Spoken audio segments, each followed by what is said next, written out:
आप सभी का दिव्य साधना चैनल में बहुत बहुत स्वागत है। भक्तों, सनातन धर्म के अनुसार हमारे दो महान ग्रंथ हैं, एक श्री रामचरितमानस, दूसरा श्रीमद् भागवत गीता। तो आजकल हम श्रीमद् भागवत गीता की भूमिका की व्याख्या कर रहे हैं। तो भक्तों, आज मैं आपको बताऊंगी आगे की भूमिका की व्याख्या। आप इसे जरूर श्रवण करना। पूर्ण भगवान में अपार शक्तियाँ हैं। कृष्ण किस प्रकार अपनी विभिन्न शक्तियों द्वारा कार्यशील हैं, इसकी भी व्याख्या भगवत गीता में स्पष्ट रूप से हुई है। यह दृश्य जगत या जिस जगत में हम रह रहे हैं, यह भी स्वयं में पूर्ण है, क्योंकि जिन 24 तत्वों से यह नश्वर ब्रह्मांड निर्मित हुआ है, वे सांख्य दर्शन के अनुसार इस ब्रह्मांड के पालन तथा धारण के लिए अपेक्षित संसाधनों से पूर्णता समन्वित है। इसमें न तो कोई विजातीय तत्व है, न ही किसी भी वस्तु की आवश्यकता है। इस सृष्टि का अपना निजी नियत काल भी है, जिसका निर्धारण परमेश्वर की शक्ति द्वारा हुआ है, और जब यह काल पूर्ण हो जाता है तो उस पूर्ण व्यवस्था से यह इस क्षणभंगुर सृष्टि का विनाश भी हो जाता है। क्षुद्र जीवों के लिए यह सुविधा प्राप्त है कि पूर्ण की अनुभूति करें। सभी प्रकार की अपूर्णताओं का अनुभव पूर्ण विषय ज्ञान को अपूर्णता के कारण है। इस प्रकार भगवत गीता में वैदिक विद्या का पूर्ण ज्ञान पाया जाता है।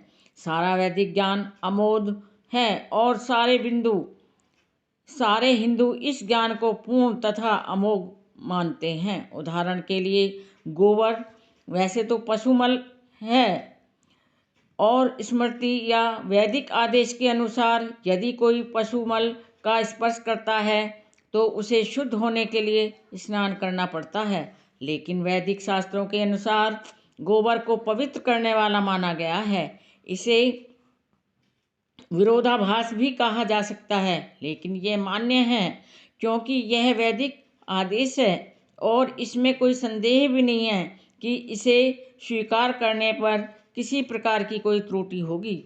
अब तो आधुनिक विज्ञान द्वारा भी यह सिद्ध किया जा चुका है कि गाय के गोबर में समस्त जीवाणुनाशक गुण पाए जाते हैं। अतः वैदिक ज्ञान पूर्ण है, क्योंकि यह समस्त संशयों और त्रुटियों से परे है। इसलिए हम इसको झूठा नहीं कह सकते, और भगवत गीता समस्त वैदिक ज्ञान का सार है। वैदिक ज्ञान शोध का विषय नहीं है। हमारा शोध कार्य अपूर्ण है, क्योंकि हम अपूर्ण इंद्रियों के द्वारा शोध करते हैं।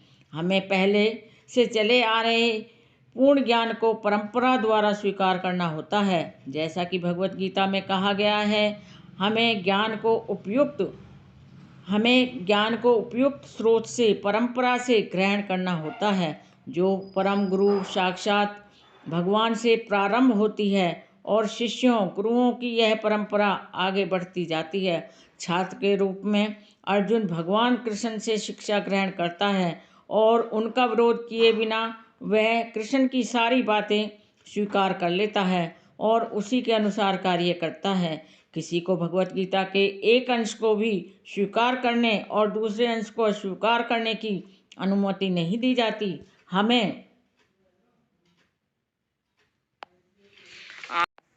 हमें भगवत गीता को बिना किसी प्रकार की टीका टिप्पणी, बिना घटाए बढ़ाए तथा विषय वस्तु में बिना किसी मनोकल्पना के स्वीकार करना चाहिए। गीता को वैदिक ज्ञान की सर्वाधिक पूर्ण प्रस्तुति समझनी चाहिए। वैदिक ज्ञान दिव्य स्रोतों से प्राप्त होते हैं, और स्वयं भगवान ने पहला प्रवचन किया था।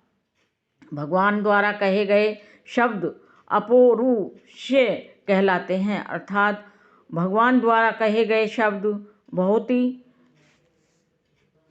सार्थक और दिव्य माने जाते हैं। जिस भगवान द्वारा कहे गए शब्द अपौरुषेय कहलाते हैं, जिसका अर्थ है कि वे 4 दोषों से युक्त संसारी व्यक्ति द्वारा कहे गए शब्दों से भिन्न होते हैं। संसारी पुरुष के दोष हैं, वह त्रुटियां अवश्य करता है। नंबर 2, वह अनिवार्य रूप से भ्रमित होता है। नंबर 3, उसमें अन्यों को धोखा देने की भी प्रवृत्ति होती है। तथा नंबर 4, यह अपूर्ण इंद्रियों के कारण सीमित होता है। इन 4 दोषों के कारण मनुष्य सर्वव्यापी ज्ञान विषयक पूर्ण सूचना नहीं दे पाता।